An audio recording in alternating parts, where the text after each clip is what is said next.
Welcome to 1 minute recipe. ఇవాళ నేను egg bread roast చేయబోతున్నాను. దానికి కావాల్సిన 5 ఎగ్స్ అండ్ ఇంకా స్మాల్ బ్రెడ్ ప్యాకెట్. నేను ఫస్ట్ ఎగ్స్ అన్నిటిని బ్రేక్ చేసుకొని ఒక బౌల్లో తీసుకున్నాను. అందులో సాల్ట్ ఇంకా చిల్లీ పౌడర్ వేసి మిక్స్ చేసుకున్నాను కావాల్సినంత. తర్వాత ఒక ప్యాన్ తీసుకొని అందులో ఆయిల్ పోయాలి.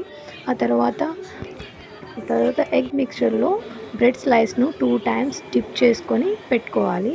ఇలా 2 టైమ్స్ డిప్ చేసుకొని పెట్టుకున్న తర్వాత దాన్ని ప్యాన్ పైకి తీసుకొని రోస్ట్ చేసుకోవాలి. ఎలా అంటే ఇలా రోస్ట్ చేసుకోవాలి. ఫ్లేమ్ స్లిమ్లోనే ఉంచుకోవాలి, హై ఫ్లేమ్లో పెట్టుకుంటే మాడిపోతాయి. సో ఇలా ఎట్ ఏ టైం 2-3 కూడా చేసుకోవచ్చు. ఇలా రోస్ట్ చేసుకున్నాక ఇలా తిప్పుకుంటూ రోస్ట్ చేసుకోవాలి. అంతే, ఇలా రోస్ట్ చేసి అన్నీ ఒక ప్లేట్లోకి సర్వ్ చేసుకోవాలి. ఇలా చేసినట్టయితే ఎగ్ బ్రెడ్ రోస్ట్ రెడీ. ఇంకేంటి, ఆలస్యం చేయకుండా వేడివేడిగా తినేయడమే.